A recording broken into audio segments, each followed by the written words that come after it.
ಕರ್ನಾಟಕ ರಾಜ್ಯ ಮಹಿಳಾ ಘಟಕದ ಅಧ್ಯಕ್ಷೆ ನಾಗಲಕ್ಷ್ಮಿ ಚೌಧರಿ ಅವರು ಇಂದು ಅಥಣಿಯ ಸಾರ್ವಜನಿಕ ಆಸ್ಪತ್ರೆಗೆ ಭೇಟಿ ನೀಡಿ ಸಮಗ್ರ ಪರಿಶೀಲನೆ ನಡೆಸಿದ್ದಾರೆ.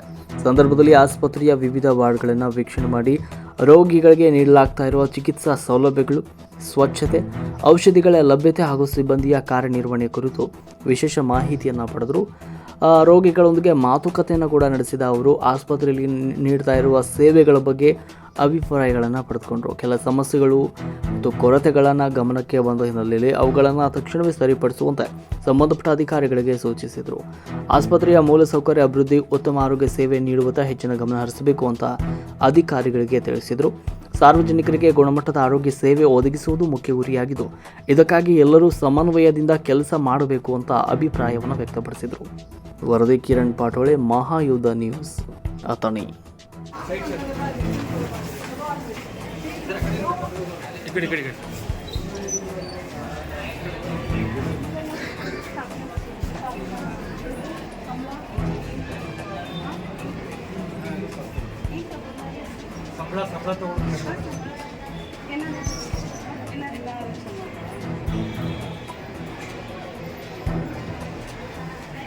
ಸಂಬಳ ಅಂದ್ರೆ ಏನು ಈ ಕಡೆ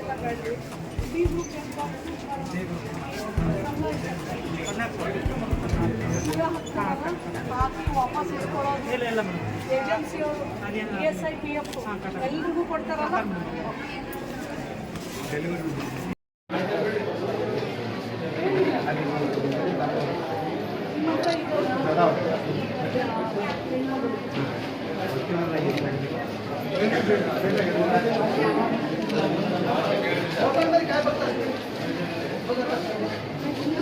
ಎಷ್ಟೇ ಮಗು?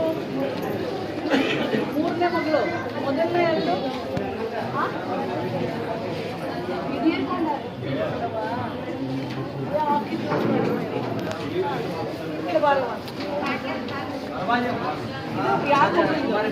ಹಿಂದೆ ಈಗ ಎರಡನೇ ಮಗುಗ ಗಂಡ ಚಲೋ ಹೆಣ್ಣು ಮಗಳೆಲ್ಲ ಸುಕನ್ಯಾ ಸಮೃದ್ಧಿ ಮಾಡಿಸಿದ್ವಿ. ಹೇಳಿಲ್ಲ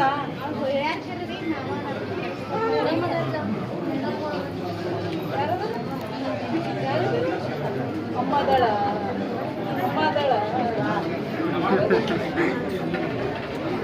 ಸುಕನ್ಯಾ ಸಮೃದ್ಧಿಯಿಂದ ಇವರಿಲ್ಲ ಅಂಗನವಾಡಿ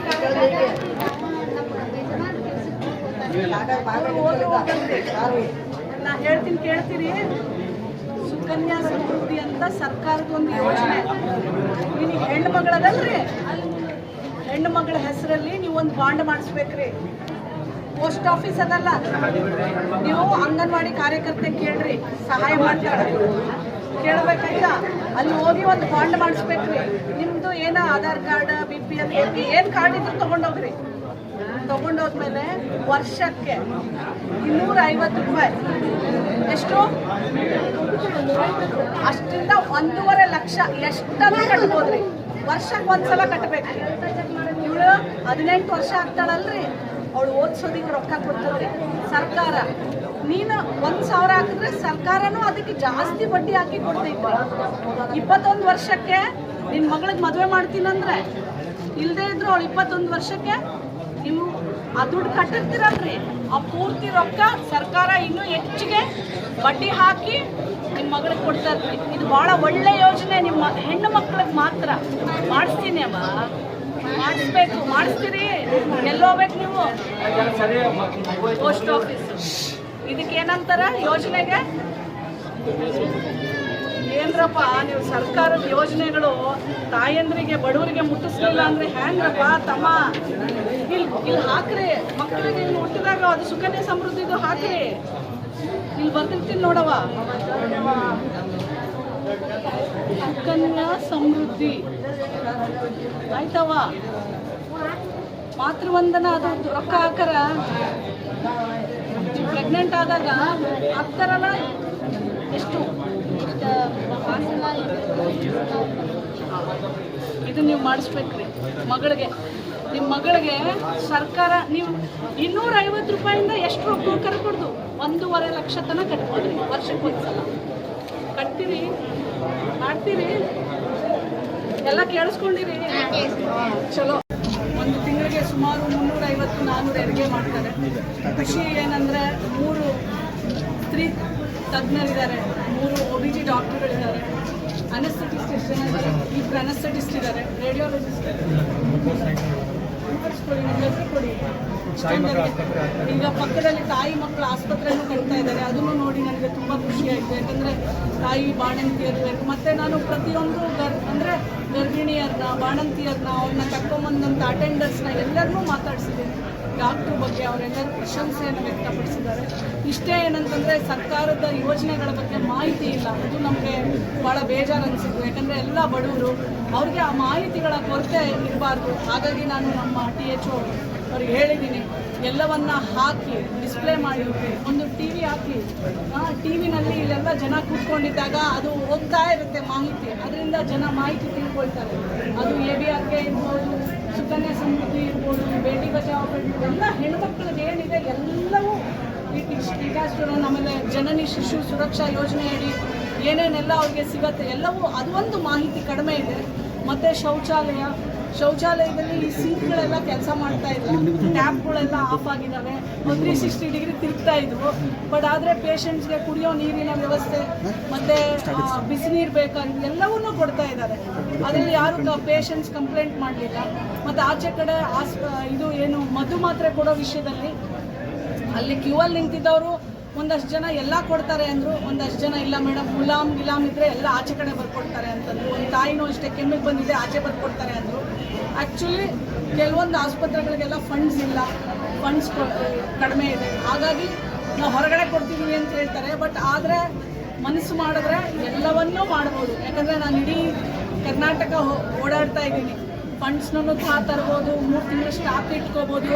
ಇಲ್ಲಿನ ಆಸ್ಪತ್ರೆಯ ಮೇನ್ ಯಾರು ಇರ್ತಾರೆ ಅಡ್ಮಿನ್ನು, ಅವರು ಸ್ವಲ್ಪ ಗಮನ ಹರಿಸಿ ಮಾಡಬೇಕು ಅಂತ ನಾನು. ಮತ್ತೆ ಏನೇ ಅವ್ರಿಗೆ ಔಷಧಿಗಳಿಗೆ ಏನಾದರೂ ಅವ್ರಿಗೆ ಕೊರತೆ ಇದ್ದರೆ ನಾನು DC ಅವ್ರ ಗಮನಕ್ಕೂ ಸಹ ಇವತ್ತು ತೊಗೊಂಡ್ಬರ್ತೀನಿ. ನೀವು ಆಸ್ಪತ್ರೆ ಪರಿಶೀಲಿಸಿದಾಗ ನಮ್ಮ ಹತ್ರ ಬಂದು ಹೇಳ್ತಾ ಇದ್ರು, ಇವು 3,500 ರೂಪಾಯಿ ತಗೋತಾರೆ ಡೆಲಿವರಿಗೆ, ಅದು ಡೆಲಿವರಿಗೆ 7,000 ಅಲ್ಲ. ಈಗ ನೋಡಿ, ನಾನು ಒಂದು 3-4 ಕಡೆ ಕೇಳಿದ್ದೀನಿ ಆಯಿತಾ, ಯಾರು ನಾವು ಕೊಟ್ಟಿದ್ದೀವಿ ಅಂತ ಹೇಳಿಲ್ಲ.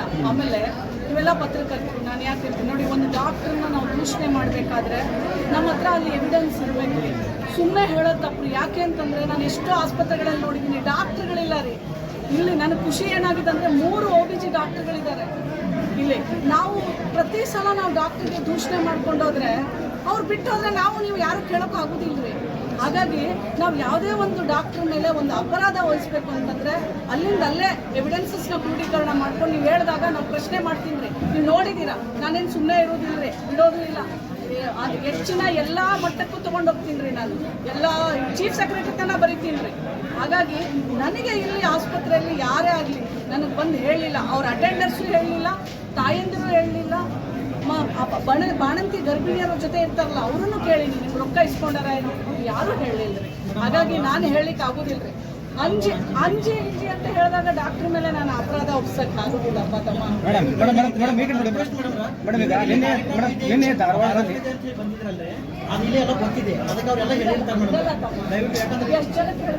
ಅಲ್ಲ, ನಾನು ಒಂದು ಮಾತು ಹೇಳ್ತೀನಿ. ಅಲ್ಲ ನೋಡಿಪ್ಪ, ನಿಮ್ದು ಆ ಥರ ಇದ್ರೆ ದಯವಿಟ್ಟು ನೀವು ಇದನ್ನು ಕೊಡಬೇಕು. ಹಿಂಗೆ ದುಡ್ಡು ತೊಗೊಂಡಿರೋದು ಅಥವಾ ಯಾವ್ದಾದ್ರು ರಿಸಿಪ್ಟು ಏನೋ ಒಂದು ಹೇಳಬೇಕು. ಹಂಗೆ ಹೇಳಕ್ಕೆ ಬರೋದಿಲ್ಲ ತಮ್ಮ. ಮೇಡಮ್, ಈಗ ನಿನ್ನೆ ಧಾರವಾಡದಲ್ಲಿ ಜೈಲಿಂದ ಒಬ್ಬ ಪಕ್ಷ ಕೇಸಲ್ಲಿ 2 ಆರೋಪಿ ಅರೆಸ್ಟ್ ಆಗಿರ್ತಾನೆ. ಅದೇ ಈ ಕಡೆ ಮೊಬೈಲ್ ಸಿಕ್ಕಿ ನಿನ್ನೆ ಮತ್ತು ಯುವತಿಗೆ ಕಿರುಕುಳ ಪಡೆದಾನೆ. ಇದ್ರ ಬಗ್ಗೆ ತಮ್ಮ ಗಮನಕ್ಕೆ ಏನಾದರೂ ಬಂದಿದೆ ಅಥವಾ ನೀವು ಆಯೋಗ ಏನು ಸಮಸ್ಯೆ? ನಮ್ಮ ಆಯೋಗ ಏನಿಲ್ಲಪ್ಪ, ಅಲ್ಲಿನ SP ಅವ್ರಿಗೆ ಬರೀತೀವಿ, ಮತ್ತು ಅಲ್ಲಿನ ಮಹಿಳಾ ಮತ್ತು ಮಕ್ಕಳ ಕಲ್ಯಾಣ ಇಲಾಖೆ ಅಧಿಕಾರಿ ಜೊತೆ ಮಾತಾಡ್ತೀವಿ, ಸೂಕ್ತ ಕ್ರಮವನ್ನು ತಗೊಳಕ್ಕೆ ಹೇಳ್ತೀವಿ ಮತ್ತು ನಮ್ಗೆ ವರದಿ ಕೊಡೋಕ್ಕೆ ಹೇಳ್ತೀವಿ. ಅದೇ ಮೇಡಮ್, ಈ ಥರನೇ ಆಗ್ತದೆ. ಅದು ಮಾಡ್ತಾ ಇರೋರು ಯಾರು? ಅದೇ ಮೇಡಮ್, ಎಲ್ಲೊಂದು ಕಡೆ ಗೃಹ ಇಲಾಖೆ ಎಲ್ಲೊಂದು ಕಡೆ ವೈಫಲ್ಯ ಆಗ್ತಾ ಇದೆ ಅಂತ. ಯಾಕಂದ್ರೆ ಕೈದಿನ ಕಡೆ ಮೊಬೈಲ್ ಅಲ್ಲ, ಅಲ್ಲಿ ಒಳಗಡೆ ಯಾರು ಆ ಸೆಕ್ಯೂರಿಟಿ ಅವ್ರ ಮೇಲೆ ಕ್ರಮ ತಗೋಬೇಕು. ಅಂಥದ್ದು ಏನಾದರೂ ವಿಫಲತೆ ಆಗಿದ್ರೆ ನಾನೇ ಬರೀತೀನಿ. ಯಾಕಂದರೆ ಅವ್ನು ಮೊಬೈಲ್ ಇಟ್ಕೊಂಡು ಯಾವುದೋ ಹೆಣ್ಣು ಮಗಳಿಗೆ ಮಾನಸಿಕವಾಗಿ ಕಿರುಕುಳ ಕೊಡ್ತಾ ಇದ್ದಾನೆ ಅಂತಂದರೆ ಆ ಮೊಬೈಲ್ ಬಿಟ್ಟಂತ ಆ ಜೈಲಿನಲ್ಲಿ ಕೆಲಸ ಮಾಡ್ತಾ ಇರೋಂಥ ಅಧಿಕಾರಿ ಮೇಲೆ ಕ್ರಮ ಆಗಬೇಕು ಅಂತ ನಾನು ಬರೀತೀನಿ ಗೃಹ ಸಚಿವರು. ಮಹಾರಾಷ್ಟ್ರಕ್ಕೆ ಗಡಿ ತುಂಬ ಇದೆ, ನೀವು ನೋಡಿದ್ರಿ ಇವತ್ತು. ಆದರೆ ಇಲ್ಲಿ ಎಕ್ಸ್ರೇ ಅದು ಇದು ಸಮಸ್ಯೆಗಳು ಕೂಡ ಕೇಳ್ತಾ ಇದೆ. ಅದು ನಾನು ಹೇಳಿದ್ದೀನಿ, ಅದು ಏನು ಎಕ್ಸ್ರೇದು ಅಥವಾ ರೇಡಿಯಾಲಜಿಸ್ಟ್ ಬೇಕಾಗಿತ್ತು ನಾನು ಸರ್ಕಾರಕ್ಕೆ ಬರೀತೀನಿ. ಇಲ್ಲಿ ಅವಶ್ಯಕತೆ ಇದೆ ನೋಡಿ, ಪಾಪ್ಯುಲೇಷನ್ ನೋಡಿ, ಇಲ್ಲಿ OPD ನೋಡಿ, ಸ್ಟ್ರೆಂತ್ ಮತ್ತು ಎಲ್ಲವೂ ಜಾಸ್ತಿ ಇರೋದ್ರಿಂದ ಎಲ್ಲ ಥರ ಸವಲತ್ತುಗಳು ಸರ್ಕಾರ ಕೊಡಬೇಕು. ಮೇಡಮ್, ಇನ್ನೊಂದು ಆರೋಪ ಕೇಳಿ ಬರ್ತಾ ಇದೆ ಅಂದರೆ ಸರ್ಕಾರಿ ಆಸ್ಪತ್ರೆ, ಸರ್ಕಾರಿ ಕೆಲಸ ಮಾಡಬೇಕಾದ ವೈದ್ಯರು ಖಾಸಗಿ ಆಸ್ಪತ್ರೆಗಳು ಸಹ ಕೆಲಸ ಮಾಡ್ತಾರೆ ಅಂತ ಆರೋಪ ಕೇಳಿ ಬರ್ತಾ ಇದೆ. ಆರೋಪ, ಅದಕ್ಕೆ ನೀವು ಎವಿಡೆನ್ಸಸ್ ಕೊಟ್ಟರೆ ನಾನು ಬರೀತೀನಿ. ಕೆಲವೊಂದಿಷ್ಟು ಅಧಿಕಾರಿಗಳು, ಕೆಲವೊಂದಿಷ್ಟು ಡಾಕ್ಟರ್ಗಳೇ ಖಾಸಗಿ ಆಸ್ಪತ್ರೆ ಇದ್ದಾರೆ ಮೇಡಮ್. ಇದ್ರ ಬಗ್ಗೆ ಹೇಳ್ತೀರಾ? ಕೇವಲ ಅತನಿ ಅಂತಲ್ಲ, ಎಲ್ಲ ಕಡೆ ಮೇಡಮ್ ರಾಜ್ಯಾದ್ಯಂತ ಇದೆ. ಇದ್ರ ಬಗ್ಗೆ ಎಲ್ಲ ಕ್ರಮ ಹೇಳ್ತೀರಾ? ನಾನು ಕ್ರಮ ಕೈಗೊಳ್ಳಲ್ಲ, ಇದೆಲ್ಲ ಬೇರೆ ವಿಚಾರ. ನಂದು ಇಲ್ಲಿ ನನ್ನ ಪೇಷಂಟ್ಸು, ನನ್ನ ತಾಯಂದಿರು, ನನ್ನ ಬಾಣಂತಿಯರು, ಗರ್ಭಿಣಿಯರು ಚೆನ್ನಾಗಿದ್ದಾರೆ. ಅವ್ರಿಗೇನು ಸವಲತ್ತು, ಅವ್ರಿಗೇನು ಸವಲತ್ತಿಲ್ಲ, ಅದ್ರ ಬಗ್ಗೆ ನಾನು ಅದೇ ರೀತಿಯಾಗಿ ಅತನಿಗೆ ಬರುತ್ತದೆ ಅಂತ ನಿಮ್ಮ ಕಲ್ಲು ಗಣಿಗಾರಿಕೆ ಅದನ್ನು ನಾನು ಮಾತಾಡ್ತೀನಿ DC ಅವ್ರಿಗೆ.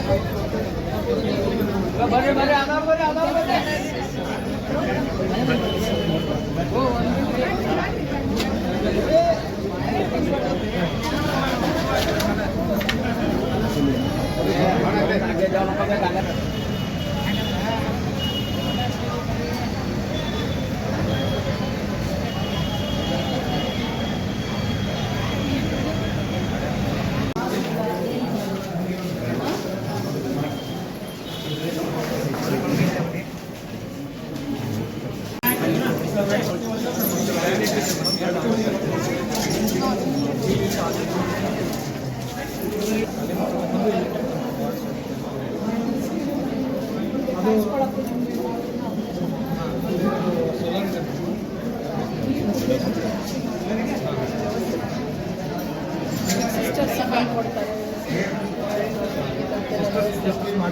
ಬಿಸಿನೀರು ಬೇಕಂದ್ರೆ ಬಾಣಂತಿಯರಿಗೆಲ್ಲ ಕಾಯಿಸ್ಕೊಡ್ತಾರೆ. ಆಮೇಲೆ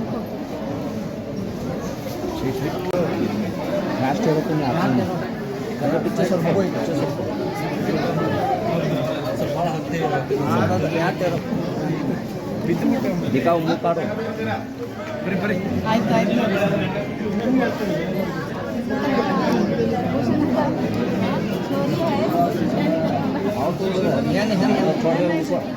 सोल्यूशन क्या होना चाहे उसका उपयोग है ऐसा. ಎಷ್ಟೇ ಮಗು ಇದು? ಮೊದಲನೇದೇನು ಪರವಾಗಿಲ್ರಿ, ಹೆಣ್ಣಾದ್ರು ನಾ ಹೆಣ್ಣಲ್ಲನ್ರಿ, ನೀವು ಹೆಣ್ಣಲ್ಲ.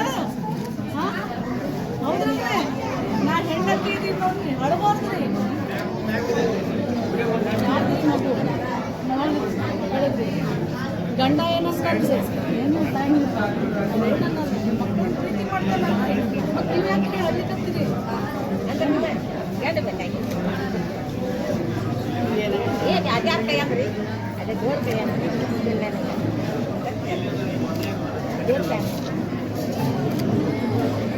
ಸುಕನ್ಯಾ ಸಮೃದ್ಧಿ ಮಾಡಿಸಿ 2 ಹೆಣ್ಮಕ್ಳಿಗೆ ಪೋಸ್ಟ್ ಆಫೀಸಿಗೆ ಹೋಗಿ ಪ್ರತಿ ತಿಂಗಳು ಪ್ರತಿ 1 ವರ್ಷಕ್ಕೆ ಒಂದ್ಸಲ ದುಡ್ಡು ಕಟ್ಬೋದು ಹೆಣ್ಮಗಳ ಹೆಸರಲ್ಲಿ.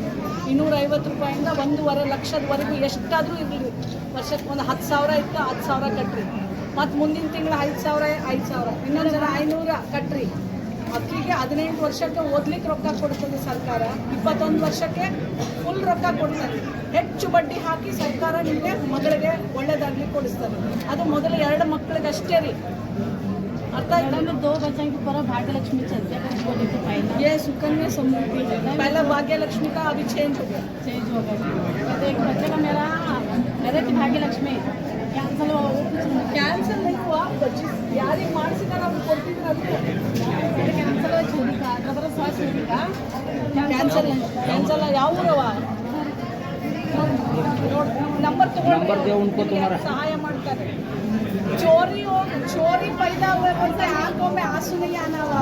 क्या बात है आई भाग्यलक्ष्मी करेगा नंबर लिख को देते हैं.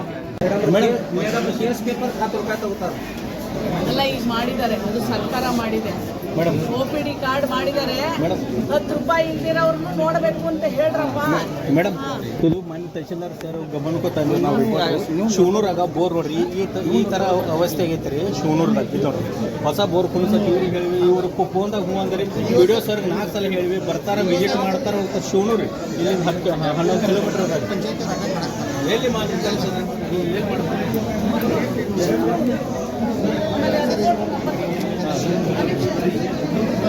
ಸರ್ ಕುಡಿಯೋ ನೀರಿಲ್ಲ. 2 ದಿನ ಸರ ನಿಮ್ಮ ಯುವ ಸರ್ ಹೇಳಿ 20 ದಿವಸ ಆಯ್ತು ಯುವ ಸರ್ ನೀವು ಕೇಳ ಹೇಳಿಲ್ಲ ವಿಡಿಯೋ ಅವೆಲ್ಲ ಎಕ್ಸ್ಪ್ಲೇಷನ್ ಬೇಡ್ರಿ. 2 ದಿನ ನನಗೆ ರಿಪೋರ್ಟ್ ಮಾಡಬೇಕು with video, GPS location and video.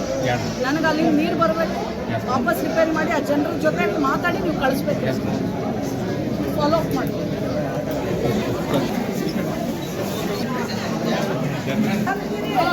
ಏನ್ ಬಂದಿರಿ ದವಾಖಾನೆಗೆ? ಹೌದಾ? ಚಲೋ ನೋಡ್ತಾರ? ಎಲ್ಲಾದ್ರೂ ನಿಮ್ಮ ಮಗಳು ಪಾಡೆ ಕಚ್ಚೋದ? ಎಷ್ಟು ಮಕ್ಕಳು? ಪಾಡೆ ಯಾಕಷ್ಟ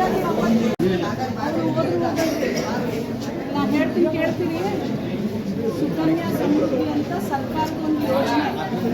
ನಿನಗೆ ಹೆಣ್ಣು ಮಗಳದಲ್ರಿ, ಹೆಣ್ಣು ಮಗಳ ಹೆಸರಲ್ಲಿ ನೀವು ಒಂದು ಬಾಂಡ್ ಮಾಡಿಸ್ಬೇಕ್ರಿ.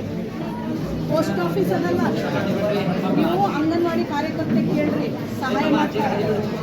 ಕೇಳಬೇಕಾಯ್ತಾ? ಅಲ್ಲಿ ಹೋಗಿ ಒಂದು ಬಾಂಡ್ ಮಾಡಿಸ್ಬೇಕ್ರಿ. ನಿಮ್ಮದು ಏನು ಆಧಾರ್ ಕಾರ್ಡ್, BPL, ಏನು ಕಾರ್ಡ್ ಇದ್ರು ತೊಗೊಂಡೋಗ್ರಿ.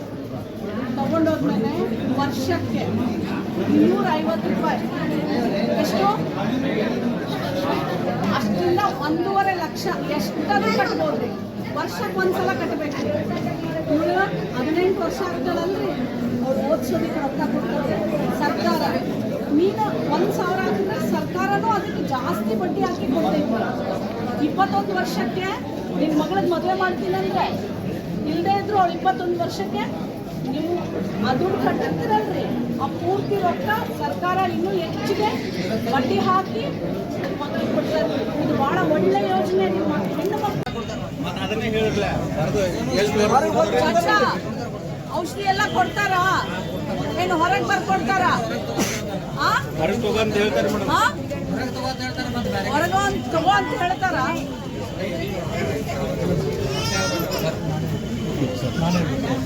ಅವರೇ ತಾಲೂಕಿನ ಅಡ್ಮಿನ್ ಯಾರು? ನೀವೇ ಗುಲಾಮ್ ಎಲ್ಲ ಹೊರಗೆ ಯಾಕೆ ಬರ್ಕೊಡ್ತೀವಿ? ಸರ್ ಮನೆ 4 ಜನಕ್ಕೆ ಮೆಡಿಸಿನ್ ಹೊರಗೆ ಬರೆದು ಕೊಟ್ಟಿದ್ದೀರಿ, ಯಾವ್ದಂತ ಹೇಳ್ಬೇಕು, ಅಲ್ಲಿ ಮಾರ್ಕ್ ಮಾಡಿ ಕಳಿಸ್ತೀರಿ. ಮನೆಯವ್ರು ಇವತ್ತಿರ್ತಾರೆ